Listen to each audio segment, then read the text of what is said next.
नमस्कार दोस्तों। मैं प्रशांत आप सबका अपने चैनल पर हार्दिक स्वागत और अभिनंदन करता हूं। बच्चों, आज अपने देश के लिए, भारत माँ के लिए, अपनी मातृभूमि के लिए और प्रत्येक देशवासी को अत्यंत गर्व महसूस होगा, क्योंकि आज नीरज चोपड़ा जेवलिन थ्रो में टोक्यो ओलंपिक में भारत को गोल्ड मेडल दिलाया। आज हम लोग बहुत प्रसन्न हैं। आज हमारी भारत माता भी अत्यंत ही प्रसन्न है, क्योंकि हमारे देश में भी ऐसे ऐसे वीर सपूत पड़े हुए हैं जो कि अब टोक्यो जैसे महा ओलंपिक में अब भारत गोल्ड मेडल प्राप्त कर रहा है। अब हमारा देश भी खेल के क्षेत्र में अत्यंत ही उन्नत कर रहा है, मतलब अत्यंत ही आगे बढ़ रहा है। आज हम नीरज चोपड़ा के सम्मान में दो लाइन आप लोगों के बीच में कहना चाहता हूं। द्वंद्व कहां तक पाला जाए, युद्ध कहां तक टाला जाए, तू भी राणा का वंशज, फेंक जहां तक भाला जाए, दोनों ओर लिखा हो भारत, सिक्का वही उछाला जाए, दोनों ओर लिखा हो भारत, सिक्का वही उछाला जाए। तो प्रिय दोस्तों, विद्यार्थियों, अभी हम लोग यूपी ट्रिपल एससी में जो क्वेश्चंस प्रीवियस ईयर में पूछे गए हैं, अभी हम उन्हीं क्वेश्चंस को पढ़ रहे हैं। और आज मैं आप लोगों के बीच में पुनः 10 क्वेश्चंस की छोटी सी श्रृंखला लेकर आप लोगों की सेवा में फिर से हाजिर हुआ हूं। आप इन क्वेश्चंस को धैर्य के साथ पढ़िए, इस पे गहन अध्ययन करिए, और मैं आपको उम्मीद दिलाता हूं कि जितने भी क्वेश्चंस मैथ के सेक्शन से यूपी ट्रिपल एससी सीपेट में पूछे जाएंगे, सारे क्वेश्चंस इन्हीं क्वेश्चंस के बेस्ड पे होंगे। तो चलिए अब हम लोग आज के सेशन का पहला क्वेश्चन सॉल्व करते हैं। पहला प्रश्न है, 1 का क्यूब प्लस 2 का क्यूब प्लस 3 का cube up so on plus 10 का क्यूब बराबर 3025 हो तो 4 plus 32 plus 108 up so on plus 1000 का मान ज्ञात कीजिए। देखिए मेरे प्यारे दोस्तों, आपको 1 cube plus 2 cube plus 3 cube up so on plus 10 cube equal to 3025 दिया गया है, और आपसे 4 plus 32 plus 108 up so on 11000 इसकी वैल्यू बतानी है। तो देखिए, हम इस इक्वेशन में 4 हर जगह है, 4 को हमने कॉमन कर लिया, तो यहां बच्चा 4 एकम 4, 4 8 32, 108 में 4 से भाग दोगे तो 27 आएगा। और इसी तरीके से जब आप 1000 में 4 से उससे 4 से भाग दोगे, 1000 है, थोड़ा देख लें, 4000 है, 4000 है, ठीक। और जब आप 4000 में 4 से भाग दोगे तो मिलेगा 1000, ठीक। अब देखिए, 4 1 को हम लिख सकते हैं 1 का क्यूब, 8 को लिख सकते हैं 2 का क्यूब, 27 को लिख सकते हैं 3 का क्यूब, और इसी तरीके से हम 1000 को लिख सकते हैं 10 का क्यूब। देखिए, 1 का क्यूब प्लस 2 का क्यूब प्लस 3 का cube up so on plus 10 का क्यूब बराबर कितना दिया गया है, 3025। तो हम इसके स्थान पे लिख सकते हैं 3025, तो 4 गुणे 3025 तो हो जाएगा 12100। जब आप 4 से 3025 में गुणा करोगे तो आएगा 12100। मुझे उम्मीद है कि आप इस प्रश्न को भी समझ गए होंगे। चलिए अब हम लोग दूसरे क्वेश्चन को सॉल्व कर लेते हैं। दूसरा प्रश्न है, इसी पे बेस्ड है दूसरा प्रश्न भी। क्वेश्चन नंबर 2 है, यदि 1 का क्यूब प्लस 2 का क्यूब अपसो आन प्लस 10 का क्यूब बराबर 3025 हो तो 2 का क्यूब प्लस 4 का क्यूब अपसो आन प्लस 20 का क्यूब का मान ज्ञात करिए। देखिए, आपको 1 का क्यूब प्लस 2 का क्यूब अपसोआन प्लस 10 की क्यूब दिया गया है 3025, और आपसे इस वैल्यू की मान पूछा जा रहा है। तो देखिए, इन प्रकार के प्रश्नों में सबसे पहले तो हम यह देखते हैं आखिर इस इक्वेशन में क्या कर दिया जाए कि हमें जो ऊपर वाला इक्वेशन दिया गया है यही प्राप्त हो जाए। तो देखिए, जो 2 का क्यूब है इसको आप लिख सकते हो 2 गुणे 1 का क्यूब, प्लस जो 4 का क्यूब है इसको आप लिख सकते हो 2 गुणे 2 का क्यूब। ऐसे जो 20 का क्यूब है इसको लिख सकते हो 2 गुणे 10 होल का क्यूब। अब देखिए, 2 यहां भी है, 2 यहां भी है और 2 यहां भी है, तो मैं क्या करता हूं 2 को कॉमन कर लेता हूं। लेकिन जब 2 का कॉमन करूंगा 2 को तो सब पे घात कितनी लगी है 3, इसलिए 2 की घात 3 कॉमन होगा। यहां बचेगा 1 का क्यूब, यहां बचेगा 2 का क्यूब ऐसे, और यहां बचेगा 10 का क्यूब। 1 का क्यूब प्लस 2 का क्यूब अपसोवान 10 के क्यूब की वैल्यू दी गई है 3025, तो हो जाएगा 2 की घात 3 होता है 8 गुणे इसकी वैल्यू है 3025, 3025 गुणे 8 कर दो, 8 पंचे 40, 8 दूनी 16, 16 4 20, 8 त्रिक 24, तो 24,200 होगा इसका आंसर। ठीक, मुझे उम्मीद है कि आप इस प्रश्न को भी समझ गए होंगे। चलिए अब हम लोग तीसरे क्वेश्चन को सॉल्व करते हैं। तीसरा प्रश्न है,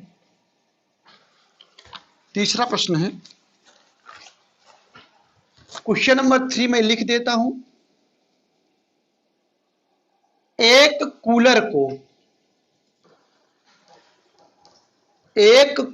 को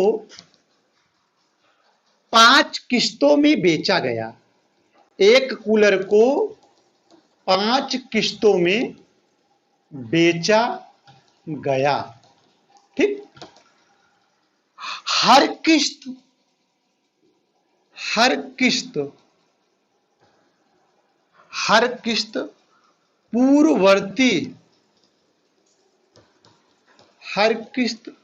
पूर्ववर्ती किस्त से दोगुनी है। हर किस्त पूर्ववर्ती किस्त से दोगुनी है यदि पहली किस्त 300 रुपए है, यदि पहली किस्त 300 रुपए है तो कूलर की कीमत क्या है? तो कूलर की कीमत क्या है? यह प्रश्न यूपी ट्रिपल एससी अमीन 2016 के एग्जाम में पूछा गया है। देखिए, एक कूलर को 5 किस्तों में बेचा गया और हर किस्त जो है अपने पहले वाले किस्त से दोगुनी है। यदि पहली किस्त 3000 रुपया है तो आपको कूलर का दाम बताना है। देखिए, अगर पहली किस्त 300 है तो दूसरी किस्त हो जाएगी 300 का दोगुना, 300 का दोगुना हो जाएगा 600।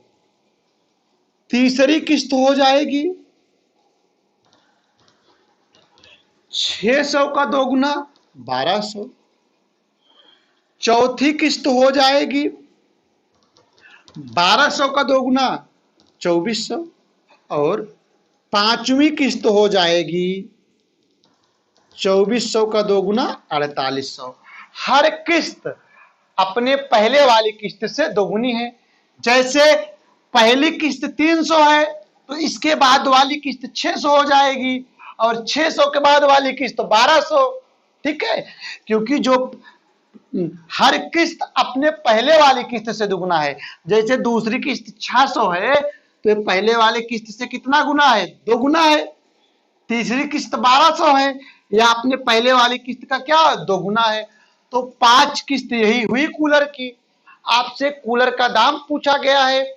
कूलर का दाम निकालने के लिए हम क्या करेंगे? पांचों किस्तों को जोड़ देंगे। तो जोड़ दीजिए, 0 0, 8 4 12 2 14 6 20 3 23 2 4 2 6 6 4 2 6 1 7 7 2 9। तो जो कूलर है वह 9,300 रुपए का है। मुझे उम्मीद है कि आप इस प्रश्न को समझ गए होंगे। ठीक है, चलिए अब हम लोग अगले क्वेश्चंस को सॉल्व करते हैं। क्वेश्चन नंबर 4, क्वेश्चन नंबर 4 देख लेते हैं। क्वेश्चन नंबर 4 है, किसी संख्या को 52 से भाग देने पर, किसी संख्या को 52 से भाग देने पर शेष 44 बचता है। किसी संख्या को 52 से भाग देने पर शेष 44 बचता है। यदि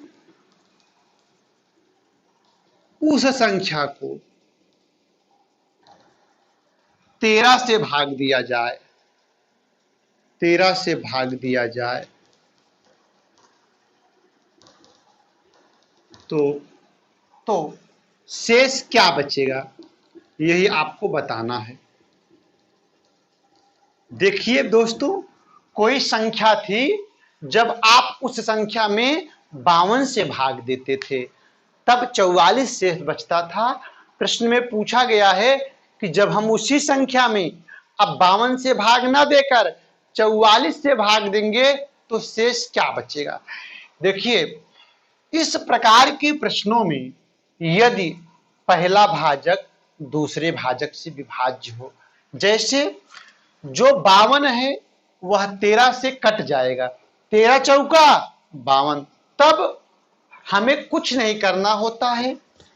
जो यहां शेष बचा है उसी शेष में, शेष कितना बचा है 44, इसी शेष में 13 से भाग दे देंगे तो वही हमारा आंसर हो जाएगा। जैसे 52 से भाग देने पर शेष 44 बचता है। आपसे पूछा जा रहा है 44 में किससे भाग, आपसे पूछा जा रहा है उसी संख्या में 13 से भाग दे तो शेष कितना बचेगा। जो यहाँ पे 44 शेष बच रहा था उसी 44 में आपको 13 से भाग दे देना है बस। 13 तिया 39, 39 5 44, तो 5 शेष आया। तो उस संख्या में जब हम 13 से भाग देंगे तो हमें शेष कितना बचेगा 5। यही आपका आंसर हो गया। और यह प्रश्न यूपी ट्रिपल एससी राजस्व निरीक्षक 2016 में पूछा गया प्रश्न है। ठीक, मुझे उम्मीद है कि आप इस प्रश्न को भी समझ गए होंगे। चलिए अब हम लोग क्वेश्चन नंबर 5 देखते हैं। क्वेश्चन नंबर 5वां है, किसी संख्या को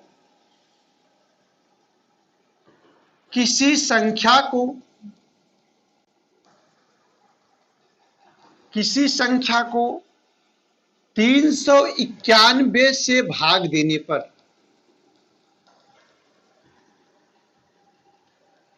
किसी संख्या को 391 से भाग देने पर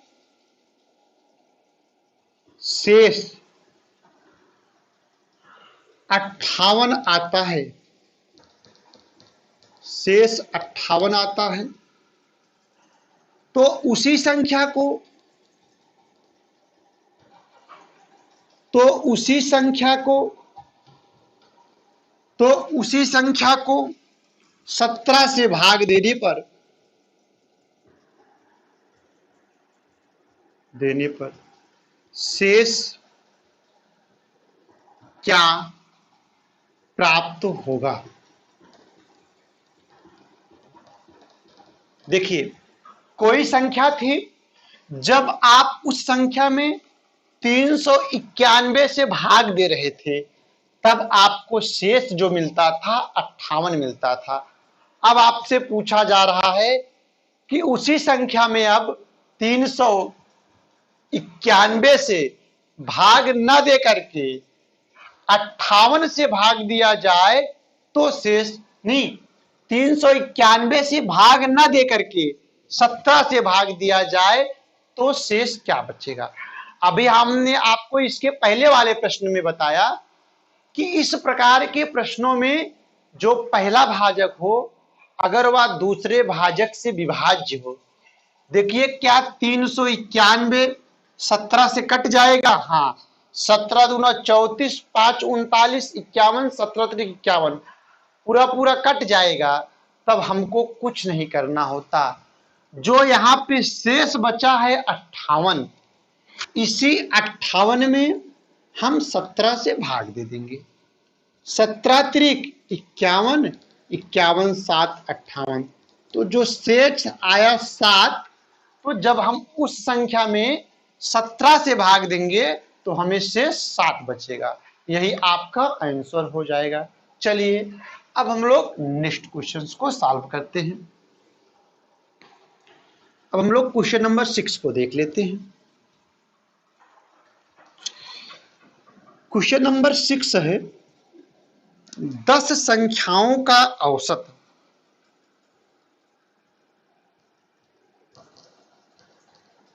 10 संख्याओं का औसत 10 संख्याओं का औसत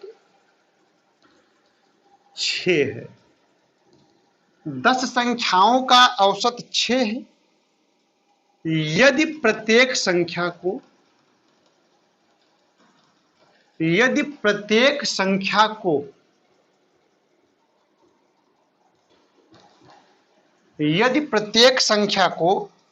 12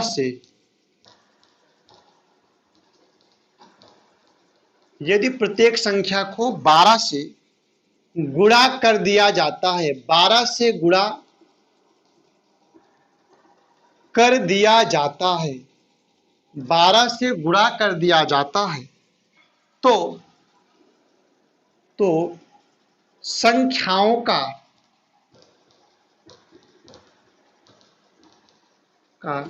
नया औसत क्या होगा।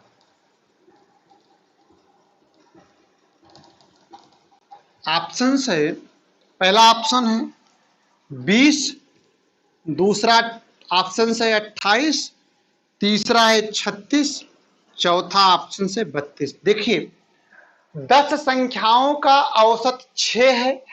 यदि प्रत्येक संख्या को 12 से गुणा कर दिया जाए तो नया औसत क्या होगा। आप यही समझ लीजिए, यदि हम प्रत्येक संख्या में कोई संख्या जोड़ दें तो हमको औसत में भी वही संख्या जोड़नी होगी।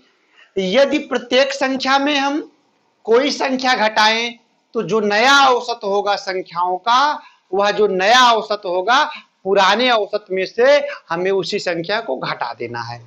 अब यहाँ पे है कि प्रत्येक संख्या से को 12 से गुणा कर दें तो औसत क्या होगा। तो मेरे प्यारे विद्यार्थियों, जो औसत होगा उस औसत में भी 12 से गुणा हो जाएगा। जैसे 10 संख्याओं का औसत 6 था, अब कह रहे हैं कि प्रत्येक संख्या में हम 12 से गुणा कर दें तो औसत क्या होगा। अब आप औसत में भी 12 से कर दो गुणा, 12 औसत 6 है तो 12 गुणे 6, 12 6 72। यदि हम प्रत्येक संख्या में 6 से गुणा दो, प्रत्येक संख्या में 12 से गुणा कर देंगे तो नया औसत क्या होगा, 72 होगा। एक लाइन में आप समझ लीजिए कि हम जो प्रत्येक संख्या में करेंगे जैसे प्रत्येक संख्या में जोड़ रहे हैं, प्रत्येक संख्या में माइनस कर रहे हैं, प्रत्येक संख्या में गुणा कर रहे हैं और प्रत्येक संख्या में भाग दे रहे हैं। तो सेम प्रोसेस जो हम संख्या में कर रहे हैं हमको वही औसत में कर देना है बस। जैसे यहां पे है कि प्रत्येक संख्या में 12 से गुणा कर दिया जाए तो नया औसत क्या होगा। अब आप कुछ मत करिए, जो औसत है उसी में 12 से गुणा कर दो, जो आए वही संख्याओं का नया औसत होगा। ठीक, मुझे उम्मीद है कि इस प्रश्न को भी आप समझ गए हो। चलिए अब हम लोग क्वेश्चन नंबर 7 देखते हैं। क्वेश्चन नंबर 7 है, क्वेश्चन नंबर 7 है, एक बंदर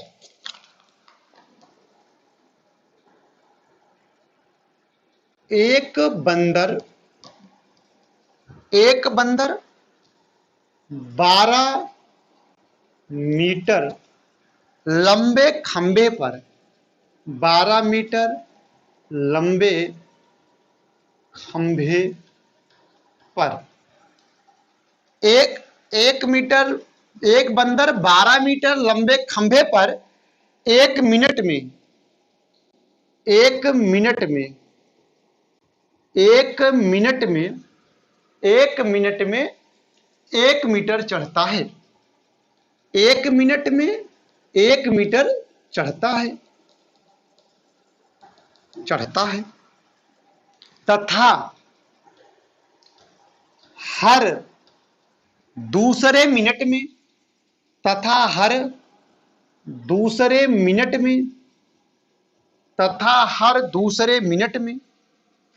1/2 मीटर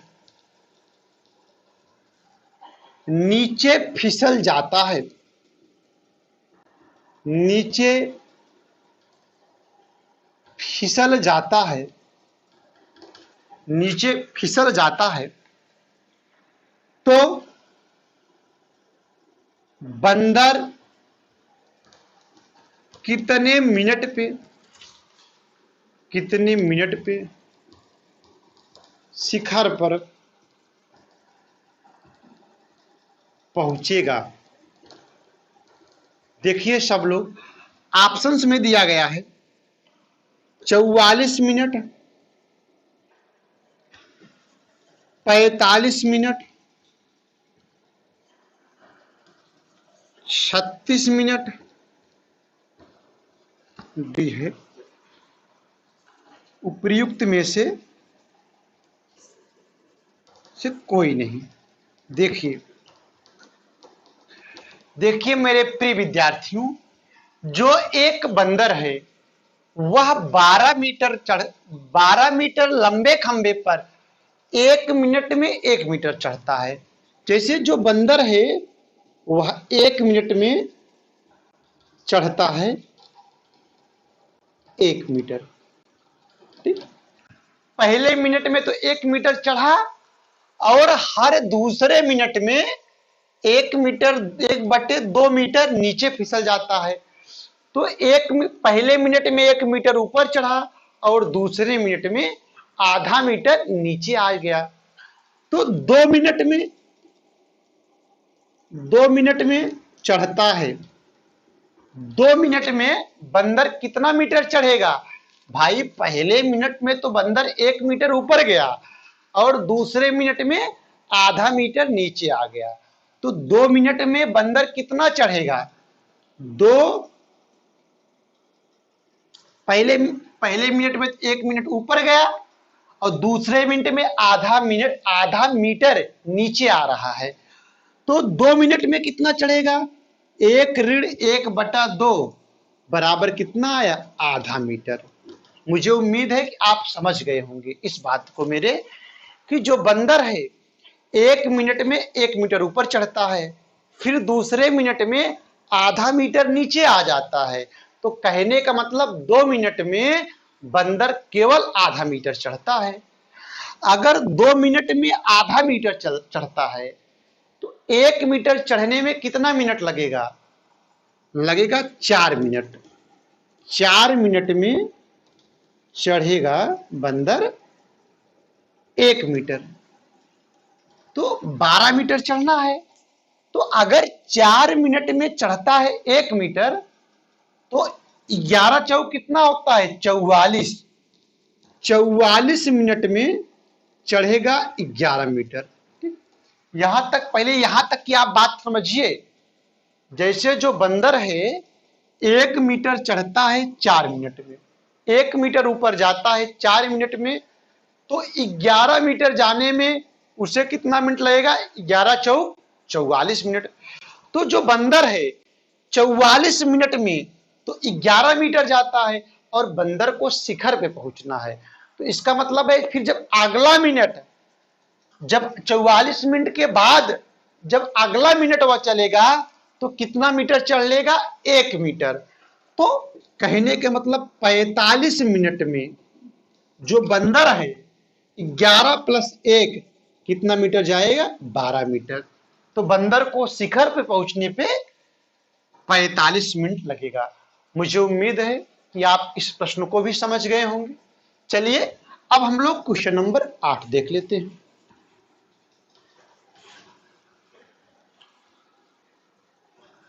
क्वेश्चन नंबर 8 है,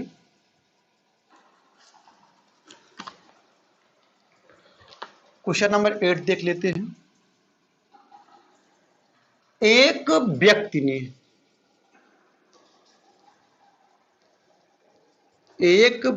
ने अपनी पूंजी का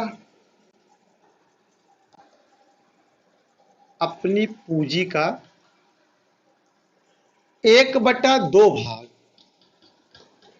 अपने 1/2 भाग अपने लड़के को 1/3 भाग अपनी पुत्री को, 1/8 भाग अपनी पत्नी को देता है, तथा शेष की बचत करता है। शेष की बचत करता है। तो बताइए कि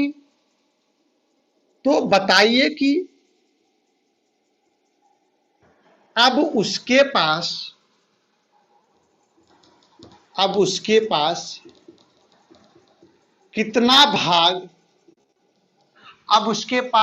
कितना भाग शेष बचा है।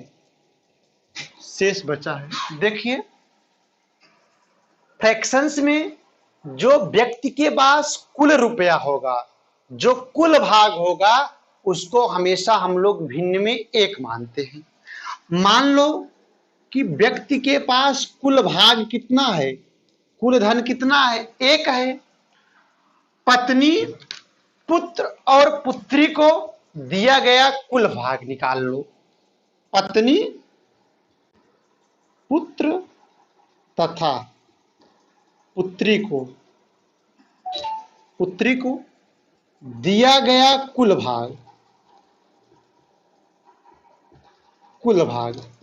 अब मतलब पत्नी, पुत्र और पुत्री तीनों को मिलाकर कुल कितना धन दिया गया, इसको निकालने के लिए हम इन तीनों भागों को क्या करेंगे? जोड़ देंगे।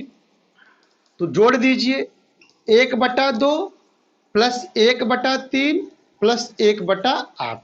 ठीक, एलसीएम हुआ 8, नहीं एलसीएम हुआ 24। तो 12 दूना 24, 3 8 24, 8 3 24। ठीक है, 12 3 8 24, 8 3 24, 12 8 20 3 23/24। एक बार रुक जाओ, हम कैलकुलेशंस को देख लेते हैं। 1/2 प्लस 1/3 प्लस 1/8, 12 3 8 24, 8 3 11, हाँ 23/24। ठीक है, तो 23/24 भाग उसने तो पुत्र, पुत्री और पत्नी को दे दिया। तो अब उसके पास कितना भाग बचा है? तो शेष भाग हो जाएगा, टोटल तो हमने 1 माना है, एक में से यदि उसने 23/24 भाग दे दिया तो बचा कितना है, 1 ऋण 23/24। जब इसको सॉल्व करोगे तो आएगा 1/24 भाग। तो व्यक्ति के पास कुल 1/24 भाग शेष बचा है। चलिए अब हम लोग क्वेश्चन नंबर 9 सॉल्व कर लेते हैं।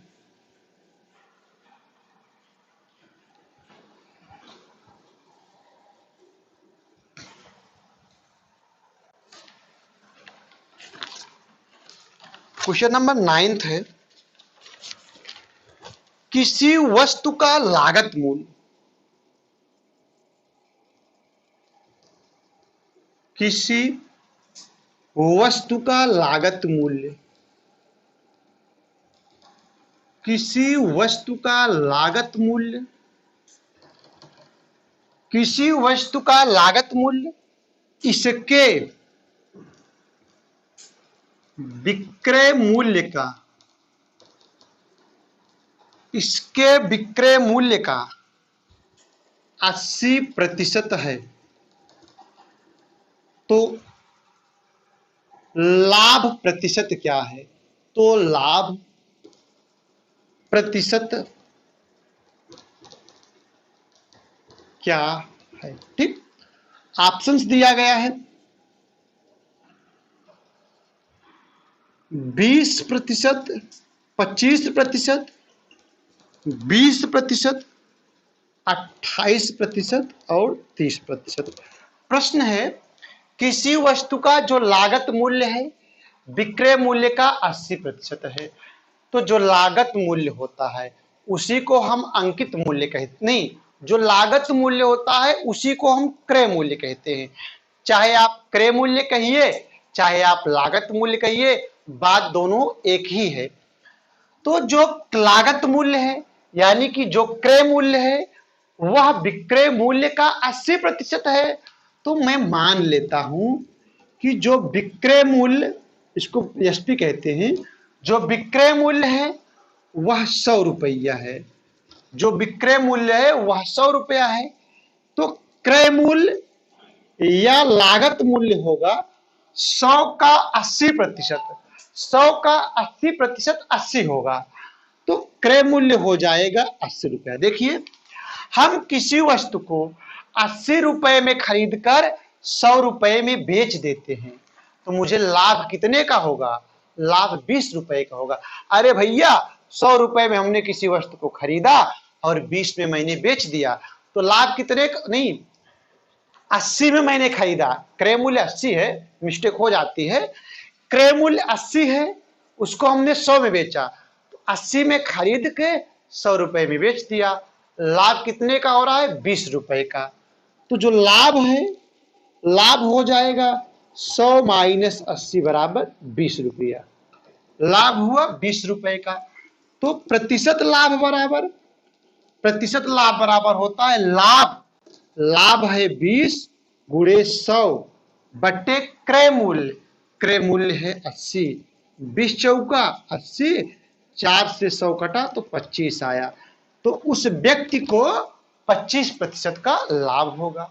मुझे उम्मीद है कि आप इस प्रश्न को भी समझ गए होंगे। चलिए अब हम लोग आज के सेशन का लास्ट प्रश्न देखते हैं। अब हम लोग क्वेश्चन नंबर 10 को सॉल्व कर लेते हैं। तो प्लीज दोस्तों, अगर आप सबने अभी तक मेरे चैनल को लाइक और सब्सक्राइब नहीं किया है तो प्लीज पहले आप रेगुलर अपडेट्स पाने के लिए, मुझसे हमेशा के लिए कनेक्ट होने के लिए मेरे चैनल को लाइक और सब्सक्राइब अवश्य करिए। तो चलिए अब हम लोग क्वेश्चन नंबर 10 सॉल्व करते हैं। बजट से पहले, प्रश्न है बजट से पहले, बजट से पहले किसी कार की कीमत,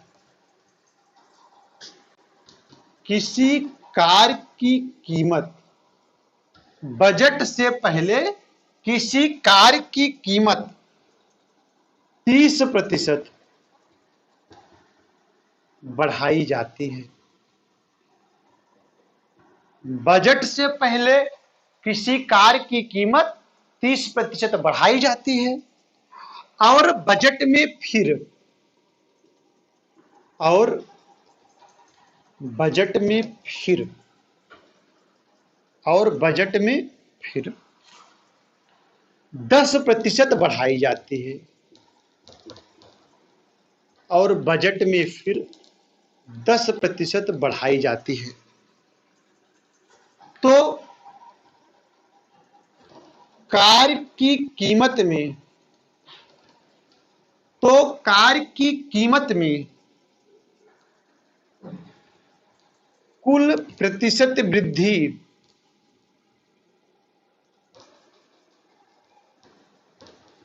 कितनी है?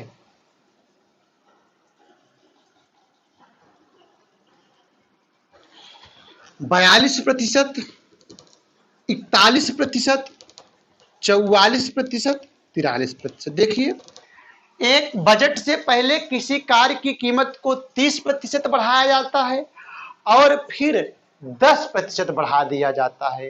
तो बताइए कि कार की कीमत में कुल कितने प्रतिशत की वृद्धि होती है? तो मान लीजिए कार की जो कीमत है बजट से पहले 100 रुपया है। पहले तो कीमत को कितना बढ़ाया जाता है? 30%। जब आप 100 में 30% की वृद्धि करोगे तो कार की कीमत हो जाएगी 130 रुपया। कितना हो जाएगी? 130 रुपया। और फिर 10% बढ़ाया जाता है, यानी कि जो अब कार की कीमत 130 हुई है इसमें भी 10% की वृद्धि कर दी जाती है। जब 130 में आप 10% की वृद्धि करोगे तब कार की कीमत हो जाएगी 130 गुणे 110 बटे 100। तो 11 गुणे 13 बराबर कितना हुआ? 143। 10% की वृद्धि करने के बाद कार की कीमत कितनी हो गई? 143।